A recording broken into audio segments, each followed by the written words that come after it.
Welcome to BPSC maker. दोस्तों आज है 5 जुलाई 2021 और 5 जुलाई 2021 से बिहार करंट अफेयर्स और साथ ही राष्ट्रीय और अंतर्राष्ट्रीय घटनाओं सहित करंट अफेयर्स के जितने भी प्रश्न बनेंगे वो सारे के सारे मैं आपको इस वीडियो में बताऊंगा।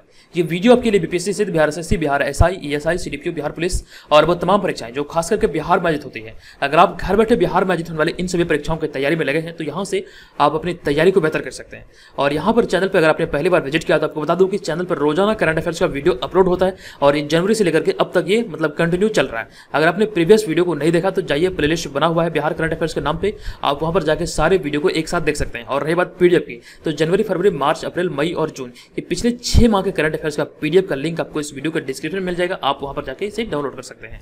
चलिए अब हम यहाँ पे आगे बढ़ेंगे। जो पिछले वीडियो मैंने आपसे प्रश्न पूछा था, ये प्रश्न था कि हाल ही में बिहार सरकार ने किसकी शैक्षणिक स्तर में सुधार लाने के लिए सुनंदनी कार्यक्रम की शुरुआत की है। तो बिहार सरकार के द्वारा ये आंगनबाड़ी कार्यकर्ताओं की कि शैक्षणिक स्तर में सुधार लाने के लिए सुनंदनी कार्यक्रम की शुरुआत की गई है। तो सभी लोगों ने इस प्रश्न का राइट आंसर किया है और यहाँ पर बहुत सारे लोगों ने इसके बारे में डिटेल में लिखा है। तो जो भी प्रश्न आपसे पूछा जाता है उसे आप एकदम से कमेंट बॉक्स में डिटेल में जरूर लिखा कीजिए।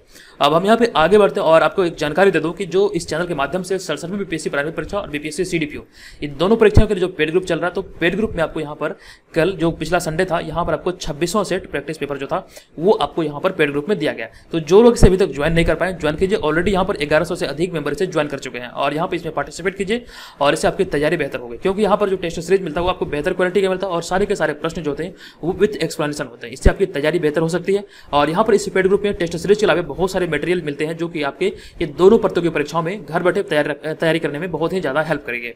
तो इसे ध्यान रखें, आप इसे ज्वाइन करना चाहते हैं तो इसे ज्वाइन कर सकते हैं। चलिए अब यहाँ पे आगे बढ़ेंगे और आपको ले चलते हैं यहाँ पे जुलाई माह से संबंधित कुछ प्रमुख दिवस, तिथि व थीम है उन्हें देख लेते हैं। तो 1 जुलाई को राष्ट्रीय चिकित्सक दिवस मनाया गया और राष्ट्रीय चिकित्सक दिवस 2021 का जो थीम है ये आपको याद रखना। ये थीम था इस वर्ष का सेव द सेवियर्स। और 1 जुलाई को ही भारतीय स्टेट बैंक का स्थापना दिवस मनाया गया। ये इस वर्ष का कि 66वां स्थापना दिवस था। और 1 जुलाई को ही अंतर्राष्ट्रीय चुटकुला दिवस भी मनाया गया। और अगला है 2 जुलाई। 2 जुलाई को विश्व यूएफओ दिवस और अगला है 4 जुलाई। 4 जुलाई को स्वामी विवेकानंद स्मृति दिवस मनाया गया और 4 जुलाई को अमेरिकी स्वतंत्रता दिवस भी मनाया गया, क्योंकि 4 जुलाई 1776 में अमेरिका को कि ब्रिटेन से स्वतंत्रता प्राप्त हुई थी। तो इसी को ध्यान में रखते हुए अमेरिका प्रत्येक वर्ष 4 जुलाई को अपना स्वतंत्रता दिवस मनाता है। और फिर आज है 5 जुलाई और आज है गुरु हरगोविंद जयंती। ये ध्यान रखिएगा, जैसे जैसे यहाँ पर डेट आगे बढ़ेगा वैसे वैसे सारी चीज़ों को यहाँ पर मैं अपडेट करता चलूंगा। अब यहाँ पर आगे बढ़ते हैं और यहाँ पर मैं आपको एक जानकारी दे दूं कि पिछला वीडियो में मैंने एक प्रश्न में थोड़ी सी मिस्टेक किया था आपको बताने में। हालांकि प्रश्न मैंने आपको सही बताया था, उसका जो एक्सप्लेनेशन मैंने किया था, कुछ चीज़ें थी वहाँ पर एक थोड़ी सी मिस्टेक हुई थी।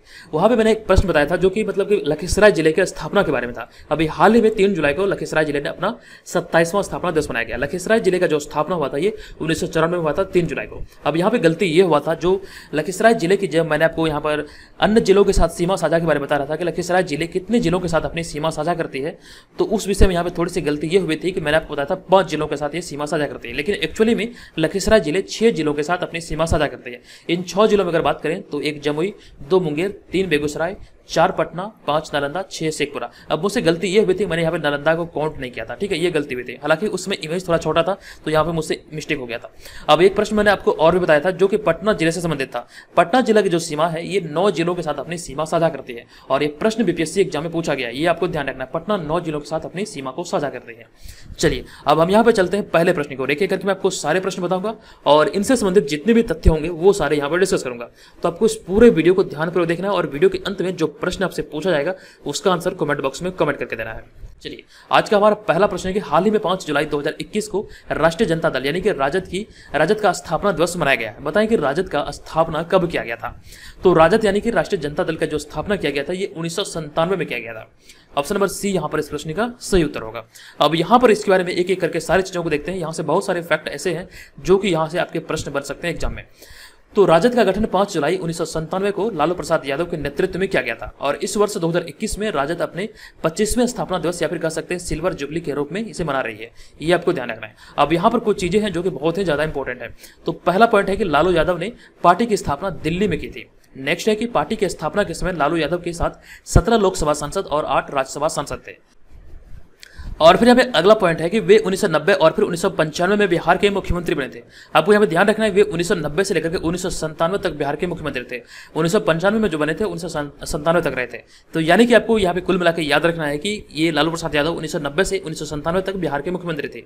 और यहाँ पे एक महत्वपूर्ण फैक्ट ये भी है कि वे मई 2004 से मई 2009 तक रेल मंत्री थे। ये बात यहाँ से आप याद रखिए। चलिए अब यहाँ पे बढ़ते हैं दूसरे प्रश्न पे। हमारा दूसरा प्रश्न है कि हाल ही में बिहार के किस जिले में राज्य का पहला टेस्ट ट्यूब के माध्यम से गाय की बछिया का जन्म हुआ है? तो बिहार के बेगूसराय जिले में पहली बार ऐसा हुआ है। ऑप्शन नंबर बी यहाँ पर इस प्रश्न का सही उत्तर होगा। अब यहाँ पर मैं आपको इसके बारे में बता दूं कि हाल ही में बेगूसराय जिले में पहली बार टेस्ट ट्यूब के माध्यम से गर्भधारण के बाद बछिया का जन्म हुआ है। ये बात आपको ध्यान रखना है। और यहाँ पे बात है टेस्ट ट्यूब की, तो टेस्ट ट्यूब क्या है इसके बारे में जानते हैं। तो टेस्ट ट्यूब प्रक्रिया में पहले अल्ट्रासाउंड के जरिए गाय के अंडाशय से अंडा निकाला जाता है, फिर 24 घंटे के लिए अंडे को मैचुरेशन के लिए रखकर फिर 16 घंटे तक अंडे को फर्टिलाइजेशन मीडिया में रखा जाता है, फिर उसके बाद कल्चर किया जाता है, फिर जो भ्रूण तैयार होता है उसे 7 दिनों तक लैब में रखा जाता है, फिर जब भ्रूण प्रत्यारोपित करने योग्य हो जाता है तो उसे गाय के कोख में प्रत्यारोपित कर दिया जाता है। आई होप कि यहाँ पर आप इसके बारे में समझ चुके हैं। और यहाँ पर एक महत्वपूर्ण फैक्ट को ऐड किया गया है। इससे पहले उत्तर प्रदेश के बाराबंकी में टेस्ट ट्यूब काऊ बेबी को पैदा किया गया था, यानी कि मतलब कि इस टेस्ट ट्यूब के माध्यम से पहली बार भारत में कह सकते हैं मतलब कि उत्तर प्रदेश के बाराबंकी में मतलब कि टेस्ट ट्यूब काऊ बेबी का मतलब जन्म किया गया था। तो ये आप ध्यान रखना है आपको। चलिए अब यहाँ पे चलते हैं तीसरे प्रश्न पे। हमारा तीसरा प्रश्न है कि किस बैंक ने हाल ही में आर्थिक शोध रिपोर्ट इको रैप प्रकाशित की है? तो इको रैप अभी हाल ही में भारतीय स्टेट बैंक के द्वारा प्रकाशित की गई। ऑप्शन नंबर ए यहाँ पर इस प्रश्न का राइट आंसर होगा। अब यहाँ पर इसके बारे में जानते हैं कि हाल ही में भारतीय स्टेट बैंक ने अपनी आर्थिक शोध रिपोर्ट इको रैप प्रकाशित की है। आपको ध्यान रखना ये अभी हाल ही में भारतीय स्टेट बैंक के द्वारा प्रकाशित किया गया है। और इसमें वित्त वर्ष 2021-22 के लिए भारत की जीडीपी 7.9 की दर से बढ़ने की भविष्यवाणी की गई है। हालांकि इस रिपोर्ट में पहले भारत की जीडीपी 10.4% की दर से वृद्धि की भविष्यवाणी की गई थी। तो ये जो अभी हाल ही में ये कि आर्थिक शोध रिपोर्ट जो कि इको रैप है, इसका जो प्रकाशन किया गया है ये भारतीय स्टेट बैंक के द्वारा किया गया है। और अभी मैंने आपको बताया था कि भारतीय स्टेट बैंक का अभी हाल ही में 66वां स्थापना दिवस मनाया गया। तो ये सारी चीजें यहाँ से आप याद रखिए। तो यहाँ पर जो ये अनुमान लगाया गया वित्तीय वर्ष 2021-22 के लिए विश्व बैंक के इस रिपोर्ट के अनुसार जो इको रैप प्रकाशित किया गया है, इसके अनुसार ये जीडीपी 7.9% की दर से बढ़ने की भविष्यवाणी की गई है। लेकिन वहीं पे कुछ अन्य संस्थाएं हैं जो यहाँ पर इसका अनुमान लगाए, उसके बारे में यहाँ पे देख लेते हैं। यहाँ से आपके प्रश्न बन सकते हैं। तो वित्तीय वर्ष 2021-22 के लिए विभिन्न संस्था द्वारा जो अनुमान लगाया गया है, इसमें हम बात करेंगे पहले स्थान पर वैश्विक रेटिंग एजेंसी S&P यानी कि स्टैंडर्ड एंड पुअर के अनुसार ये 9.5 किया गया है। और वहीं पे दूसरे में बात करेंगे भारतीय उद्योग परिसंघ के बारे में, तो इसके अनुसार भी ये 9.5% है। रेटिंग एजेंसी क्रिसिल के अनुसार भी ये 9.5% है। और अगला है अमेरिकी रेटिंग एजेंसी फिच, जो कि इस सूची में ये सर्वोच्च है, 12.8% का आंकलन किया गया है। और नेक्स्ट है इंडिया रेटिंग एंड रिसर्च, इसके अनुसार ये 9.5, ये पहले 10.2% था, ये घटा के 9.6% किया गया है। और केयर रेटिंग्स के अनुसार भारत का जो विकास दर है ये वित्तीय वर्ष 2021-22 में ये 10.2% है। और मूडीज इन्वेस्टर्स के अनुसार भी ये 9.6% है। तो यहाँ से ये सारी चीजें याद रखिए। यहाँ से इस तरह के प्रश्न आपसे स्टेट पीसीएस एग्जाम वगैरह में पूछे जाते हैं। ये बहुत ही ज्यादा इंपॉर्टेंट है। आप चाहें तो इसका यहाँ पर स्क्रीनशॉट भी ले सकते हैं, अन्यथा आप हमारे पेड ग्रुप को ज्वाइन करके इसका पीडीएफ भी प्राप्त कर सकते हैं। ठीक है, ये आपको ध्यान रखना है। चलिए अब यहाँ पे हम बढ़ते हैं अगले प्रश्न पे। हमारा अगला प्रश्न होगा चौथा प्रश्न कि हाल ही में किस राज्य सरकार ने राज्य में हेल्थ एटीएम स्थापित करने की योजना बनाई है? तो राज्य में हेल्थ एटीएम स्थापित करने की योजना भी हाल ही में उत्तर प्रदेश सरकार के द्वारा बनाया गया। ऑप्शन नंबर सी यहाँ पर इस प्रश्न का राइट आंसर होगा। हाल ही में उत्तर प्रदेश के मुख्यमंत्री योगी आदित्यनाथ की अध्यक्षता में लखनऊ में कोविड-19 की समीक्षा बैठक में राज्य के नागरिकों को बेहतर स्वास्थ्य सुविधाएं मुहैया कराने के उद्देश्य से राज्य में हेल्थ एटीएम स्थापित करने की योजना बनाई गई है। तो आपको यहाँ पर यह याद रखना है, इसका उद्देश्य यह है कि राज्य के नागरिकों को स्वास्थ्य संबंधी बेहतर तरीके से कि सुविधाएं मुहैया कराई जाए। इसी को ध्यान रखते हुए, इसी दृष्टिकोण को ध्यान रखते हुए ये उत्तर प्रदेश सरकार के द्वारा राज्य में हेल्थ एटीएम स्थापित करने की घोषणा की गई है। अब यहाँ पर मैं आपको बता दूं कि इस हेल्थ एटीएम के जरिए कोई भी व्यक्ति अपना ब्लड प्रेशर, पल्स रेट, शरीर का तापमान, ऑक्सीजन की मात्रा और वजन इत्यादि की जांच आसानी से कर सकेगा। यहाँ पर आप इस इमेज में देख सकते हैं। ठीक है, तो ये सारी जानकारी आपको याद रखना है। और अभी हाल में ये जो पहल किया गया है ये उत्तर प्रदेश सरकार के द्वारा किया गया है। चलिए अब यहाँ पर आते हैं अगले प्रश्न पे। हमारा पांचवा प्रश्न है कि हाल ही में किसी देश की सेना ने लगभग 2 दशकों के बाद बगराम हवाई क्षेत्र को छोड़ दिया है? यह हवाई क्षेत्र निम्नलिखित में से किस देश में स्थित है? बगराम हवाई क्षेत्र ये अफगानिस्तान में स्थित है, यानी कि ऑप्शन नंबर सी यहाँ पर इस प्रश्न का सही उत्तर होगा। अब यहाँ पर इसके बारे में जानते हैं कि बगराम हवाई क्षेत्र 9/11 यानी कि 9 से 11 सितंबर 2001 के आतंकी हमलों के पृष्ठभूमि में अफगानिस्तान के कई सैन्य मुठभेड़ों और अमेरिका का आतंक के खिलाफ युद्ध का केंद्र था। यह आपको ध्यान रखना है, इस दौरान ये युद्ध का केंद्र था। और यहाँ पे आगे लिखा गया यह हमला जो किया गया था यह संयुक्त राज्य अमेरिका पर अलकायदा द्वारा समन्वित आत्मघाती हमलों की एक श्रृंखला थी। और फिर यहाँ पे अगले पॉइंट में लिखा गया कि इस क्षेत्र पर लगभग पिछले 20 वर्षों से अमेरिका का अधिकार था।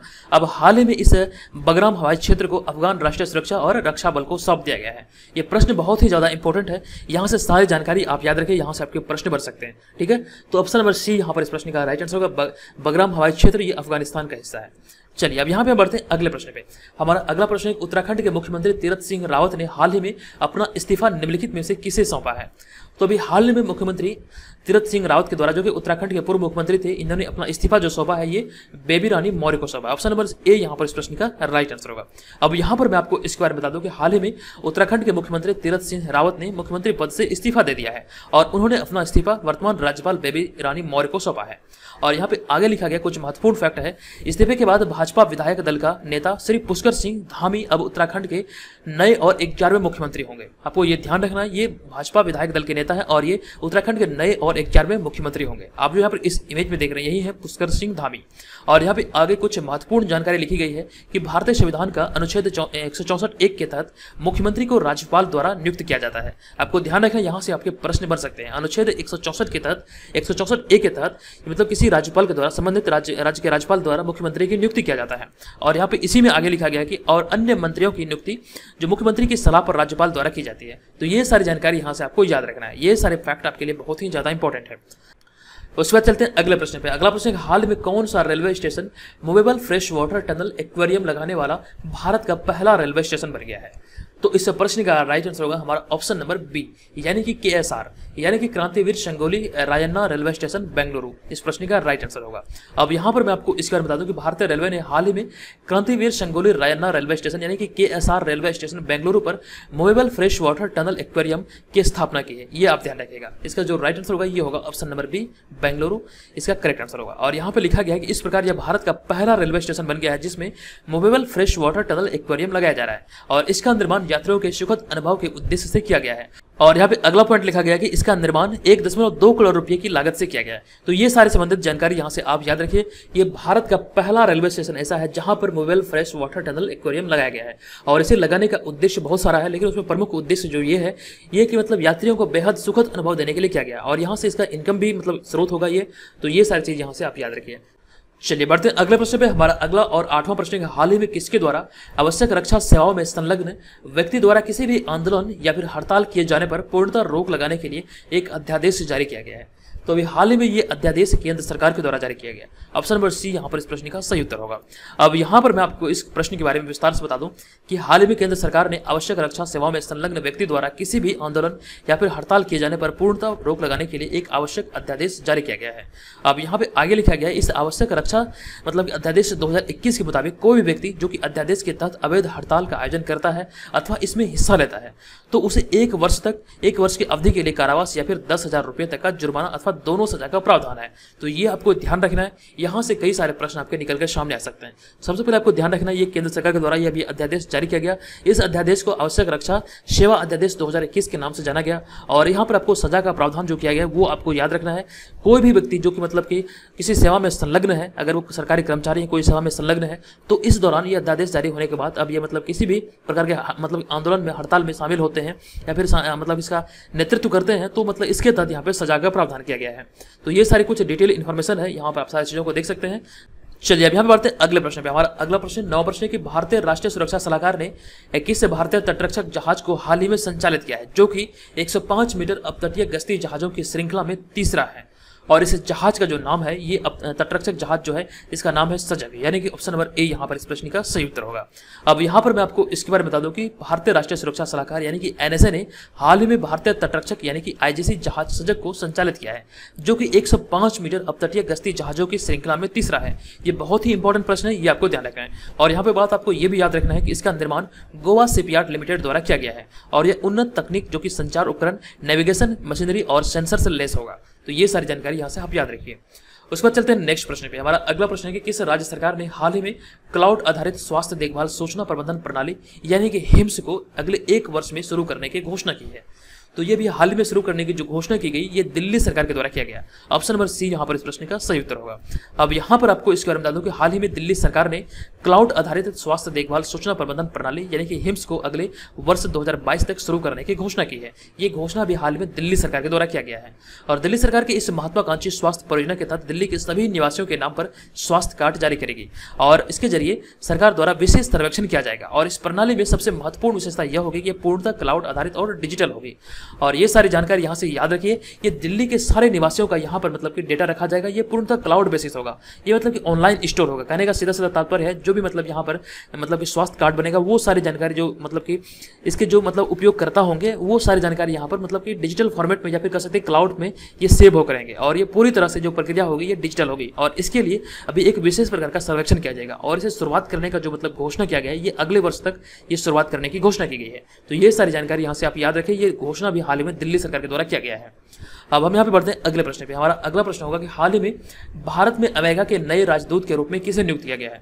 प्रश्न एक बार पुनः देख लीजिए कि हाल ही में भारत में अमेरिका के नए राजदूत के रूप में किसे नियुक्त किया गया है। तो इस प्रश्न का राइट आंसर होगा हमारा ऑप्शन नंबर डी यानी कि Atul Keshav. Option number D यहाँ पर इस प्रश्न का सही आंसर होगा। अब यहाँ पर मैं आपको इसके बारे में बता दूं कि हाल ही में अतुल कैसब को भारत में अमेरिका के नए राजदूत के रूप में नियुक्त किया गया है। अतुल कैसब जो यहाँ इस इमेज में देख रहे हैं ये है अतुल कैसब, इधर जो साइड में है। और अतुल कैसब भारतीय मूल के अमेरिकी नागरिक हैं, ये आपको ध्यान रखना। ये भारतीय मूल के हैं लेकिन ये अमेरिकी नागरिक हैं। और यहाँ पे अगला पॉइंट है कि इससे पहले उन्होंने श्रीलंका और मालदीव में अमेरिका के राजदूत के रूप में कार्य किया था, लेकिन ये अब हाल ही में अमेरिका के नए राजदूत के रूप में भारत में नियुक्ति हुई है इनकी। तो ये सारी जानकारी यहाँ से आप याद रखिए। चलिए अब यहाँ चलते हैं आज के इस वीडियो के प्रश्न की ओर। आज के इस वीडियो का प्रश्न है कि हाल ही में बिहार के लखीसराय जिले का स्थापना दिवस मनाया गया है। लखीसराय जिले की स्थापना कब की गई थी? तो लखीसराय जिले की जो स्थापना की गई थी इसके बारे में कंप्लीट इन्फॉर्मेशन मैं आपको ऑलरेडी पिछले वीडियो में कल वाले वीडियो में दे चुका हूँ। अगर आपने कल वाले वीडियो को ध्यानपूर्वक देखा हो तो इसका आंसर आपको याद होगा। इसका आंसर क्या है कृपया कमेंट बॉक्स में कमेंट करके बताइए। और आप चाहे तो इसके बारे में यहाँ पर डिटेल में लिख सकते हैं।